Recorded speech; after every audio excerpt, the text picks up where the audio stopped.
চায় সেই রকম পরিকল্পনাগুলো, অর্থাৎ যে পরিকল্পনাগুলো গ্রহণ করলে একজন মা, একজন নারী, একজন শিশু, একজন তরুণ যুবক বা যুবতী, একজন কৃষক, একজন প্রাইমারি স্কুলের শিক্ষক, একজন হাই স্কুলের শিক্ষক, একজন ক্ষুদ্র মাঝারি ব্যবসায়ী, মুদির দোকান মালিক হোক, দোকান কর্মচারী হোক, এরকম বিভিন্ন শ্রেণী পেশার মানুষের জীবনের পরিবর্তন হতে পারে সেরকম দেখেছেন, সেটি অনলাইনে হোক বা মেইন ভার্সনই হোক, পত্রিকার প্রিন্টেড ভার্সনই হোক, আপনারা দেখেছেন নিশ্চয়ই। এবং একটি জিনিস নিশ্চয়ই আপনাদের চোখে পড়েছে যে আজকে হচ্ছে আন্তর্জাতিক দুর্নীতি বিরোধী দিবস, জাতিসংঘের আন্তর্জাতিক দুর্নীতি বিরোধী দিবস। আমি আমার বক্তব্য মাগরিবের বেশি সময় নেই, মাগরিবের টাইম প্রায় হয়ে এসছে। আমি চেষ্টা করব আমার বক্তব্য সংক্ষেপ রাখতে, মোটামুটি সেই সময়ের ভিতরে শেষ করতে। তবে আমার বক্তব্যের বাকি অংশে যাওয়ার আগে আপনাদের কাছে একটি ছোট্ট 2-2.5 মিনিটের একটি ভিডিও আপনাদেরকে আমি দেখাতে চাই। ফরম্যাট কিন্তু আপনাদের এই ফোল্ডারের ভিতরে দেওয়া আছে। ভিডিওটা আপনাদেরকে এই জন্য দেখাচ্ছি, ভিডিওটা যখন দেখবেন জিনিসটা আরো সুন্দরভাবে আপনাদের মনের ভিতরে ঢুকে যাবে। আসুন আমরা ভিডিওটা দেখি 2 মিনিট। মুকুল প্লিজ প্লে করো। পুরনো ঢোল নতুন বাজনা। দীর্ঘদিন ধরে আওয়ামী লীগ ও তাদের দোসররা বলে আসছে বিএনপি আমলে নাকি বাংলাদেশ 5 বার দুর্নীতিতে চ্যাম্পিয়ন হয়েছিল, কিন্তু আসল তথ্যটা কি? তথ্যের ভিতরে ঢুকলে দেখা যায় এর পেছনে রয়েছে ভিন্ন গল্প। 1995 থেকে 2012 সাল পর্যন্ত ট্রান্সপারেন্সি ইন্টারন্যাশনাল দুর্নীতির ধারণা সূচক সিপিআই প্রকাশ করত এক ভিন্ন পদ্ধতিতে। বাংলাদেশ এই সূচকে প্রথম যুক্ত হয় 2001 সালে। সে বছরের জুন মাসে ট্রান্সপারেন্সি ইন্টারন্যাশনাল বাংলাদেশকে ঘোষণা করে দুর্নীতিতে চ্যাম্পিয়ন দেশ হিসেবে। তাদের সূচকে দেশের স্কোর ছিল 10-এর মধ্যে 0.4। তবে যেটা অনেকেই জানে না কিংবা জানলেও বলে না, সেটি হলো আগের 3 বছরের দুর্নীতি বিশ্লেষণ করে এই সূচক তৈরি করত সংস্থাটি।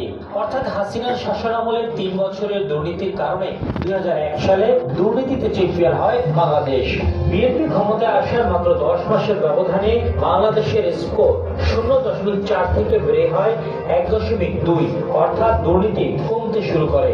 2003 সালে স্কোর 1.3, 2004-এ 1.5, 2005-এ 1.7 এবং 2006 সালে বেড়ে দাঁড়ায় 2.0। অর্থাৎ বিএনপি আমলে দুর্নীতি ধারাবাহিকভাবে হ্রাস পায় এবং বিএনপির সময়ে বাংলাদেশ দুর্নীতির চ্যাম্পিয়ন তকমা থেকে মুক্ত হয়ে তৃতীয় অবস্থানে উঠে আসে। তাহলে বাংলাদেশকে দুর্নীতির চূড়ায় তুলেছিল কারা? উত্তর একটাই, আওয়ামী লীগ।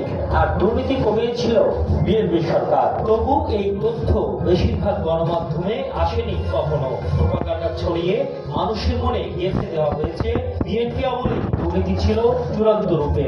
বাস্তবতা বলছে সম্পূর্ণ উল্টো কথা। গত 15-16 বছরে ব্যাংক লুট হয়েছে, $200 বিলিয়ন পাচার হয়েছে, বিদেশে তৈরি হয়েছে বেগমপাড়া, পানামা পেপারসে এসেছে মন্ত্রীদের নাম। হাসিনার সরকারের সময় তৈরি হয়েছে মাসের রাস্তার ইতিহাস।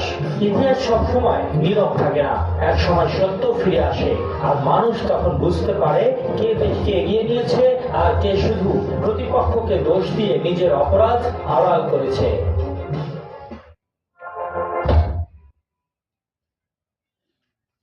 Thank you. এটা সরিয়ে দাও। জি, প্রিয় সহকর্মীবৃন্দ, আপনারা আন্তর্জাতিক দুর্নীতি বিরোধী দিবসে আজকে আপনাদের সামনে একটি সত্য প্রকাশিত হলো। হয়তো অনেকে জানতেন, কিন্তু বিভিন্ন নেগেটিভ প্রোপাগান্ডা, মিথ্যে প্রোপাগান্ডার কারণে কেউ কেউ হয়তো শিওর হতে পারছিলেন না, বা ফ্যাক্টস ফিগার না জানা থাকার কারণে আপনারা আজকে পরিষ্কার ভাবে কতগুলো জিনিস জানতে পেরেছেন। অর্থাৎ বিএনপি একটি দায়িত্বশীল রাজনৈতিক দল হিসাবে আগামী দিন ইনশাআল্লাহ বাংলাদেশের মানুষের জনসমর্থন নিয়ে রাষ্ট্র পরিচালনার সুযোগ পেলে আমরা কিভাবে জাতিকে, দেশকে এগিয়ে নিয়ে যাব, সমাজের বিভিন্ন শ্রেণী পেশার মানুষের জন্য কিভাবে আমরা কি কি পরিকল্পনা গ্রহণ করেছি, কিভাবে তা বাস্তবায়নের চেষ্টা করব, আমরা বাস্তবায়নের পরিকল্পনা গ্রহণ করেছি।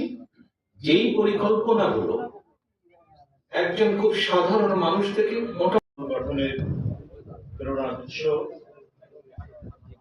জনাব তারেক রহমান, বিএনপি ভারপ্রাপ্ত চেয়ারম্যান, এখানে উপস্থিত বিএনপির যোগ্য মহাসচিব হাবিবুন নবী খান সোহেল, মঞ্চের সামনে উপস্থিত আমাদের প্রাজ্ঞ অভিজ্ঞ বিশেষজ্ঞবৃন্দ যারা এতক্ষণ ধরে বক্তব্য রেখেছেন, এবং মূলত যাদের উদ্দেশ্যে আজকের এই অনুষ্ঠান, যাদেরকে